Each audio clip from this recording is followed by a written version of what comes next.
how to change my business account to a personal account on TikTok. Hello everyone. In this video, I will show you how to change my business account to a personal account on TikTok. First, open the TikTok application on your mobile device. Then, tap on the profile icon located at the bottom right corner.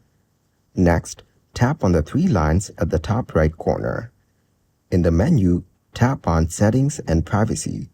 Now tap on Account. Then select Switch to Personal Account. Tap on Switch Anyway to confirm. Finally, go to Privacy and turn on the toggle for Private Account. This will successfully change your business account to a personal account on TikTok. Thank you guys for watching this video. Hope you got some value. Make sure to like the video and subscribe to the channel to get notified of new videos. See you in the next one.